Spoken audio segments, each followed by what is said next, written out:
नमस्कार दोस्त, मैं स्काई। मैं आज आपके सामने बहुत बेहतरीन और शानदार टॉपिक लेके आऊँ। दोस्तों, एक शहर हुआ करता था। उस शहर में एक राजा था। वो राजा बहुत ज़्यादा जिद्दी और शरारती था और उसे जो चीज़ पसंद आती थी वो उससे हासिल करके रहता था। और उसकी सबसे बड़ी खासियत थी, वो कभी भगवान को नहीं मानता था। और भगवान को न मानने का उसका एक वजह था। उसका 3 सवाल थे।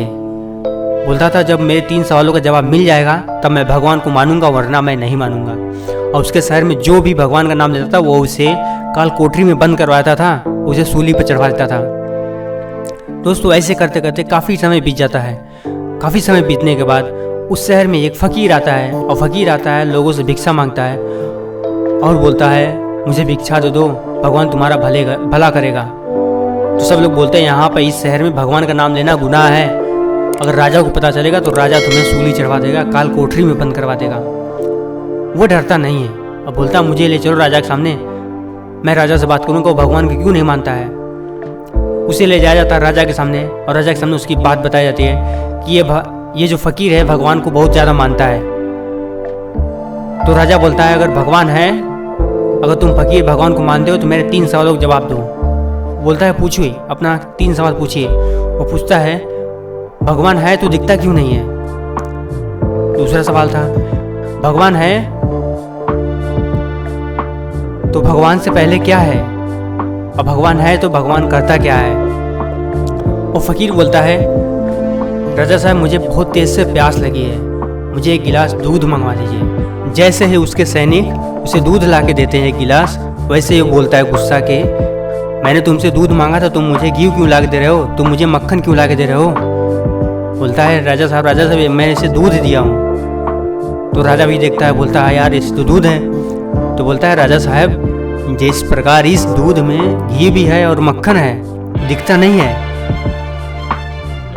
उसी प्रकार भगवान भी है, इस दुनिया में दिखता नहीं है। तब राजा को यकीन होता है, हाँ ये बात सही है। तो बोलता है, अच्छा मेरे दूसरे सवाल का जवाब दो, भगवान से पहले क्या है। वो बताता है, भगवान से पहले क्या है, आप मुझे 100 सोने के सिक्के दीजिए। 100 सोने के सिक्के उसे मंगाया जाता है, दिया जाता है। तो बोलता है, तुम मुझे इसे गिन के बताओ, मुझे गिनती नहीं आती है। उसे गिन के बताता है, 1 2 3 4 5 6 7 8। जैसे 8 उसका सैनिक गिनता है, फ़कीर बोलता है, रुको रुको, मैं भूल गया, फिर से गिनूं। तो फिर से गिनता है, 1 2 3 4 5 6। जैसे 6 गिनता है, बोलता है, मैं भूल गया, फिर से गिनूं। फिर से वो गिनता है, 1 2 3 4। जैसे 4 गिनता है, फिर से वो बोलता है, रुको रुको, मैं भूल गया, फिर से गिनूं। जैसे 1 2 गिनता है, वो फिर से कहता है, फिर से गिनो, मैं भूल गया। जैसे 1 गिनता है, वो बोलता है, रुको रुको, मैं भूल गया, फिर से गिनो। बोलता है, अभी तो मैंने कुछ गिना ही नहीं। तो बोलता है, यही है, भगवान से पहले इस दुनिया में कुछ भी नहीं है। जिस प्रकार इस 0 से 1 से पहले इस दुनिया में कुछ भी नहीं है, उस प्रकार इस दुनिया में भगवान से पहले कुछ भी नहीं है। तो ये बात राजा को समझ में आती है।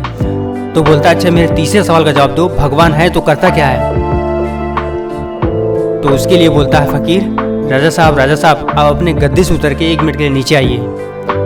और राजा साहब जैसे गद्दे से उतर के नीचे आते हैं 1 मिनट के लिए, और फ़कीर जाके वहाँ पे बैठ जाता है उसके गद्दी पे। और फ़कीर वहाँ पे बैठता है एकदम आराम से। और राजा एकदम गुस्से में देखता है, यार मेरे गद्दी बैठ गया है। वो एकदम गुस्सा जाता है फ़कीर के ऊपर। तो यही बोलता है कि राजा साहब, भगवान यही करता है, एक राजा को फ़कीर बनाता है, एक फ़कीर को राजा बनाता है। भगवान सब जगह हैं, भगवान से पहले कुछ भी नहीं है। भगवान का यही काम है, एक राजा को गरीब बनाता है, एक गरीब को राजा बनाता है। खुद पे कभी घमंड मत करना है। और तब से वो राजा अपने आप पे कभी घमंड नहीं करता, वो भगवान को मानने लगता है।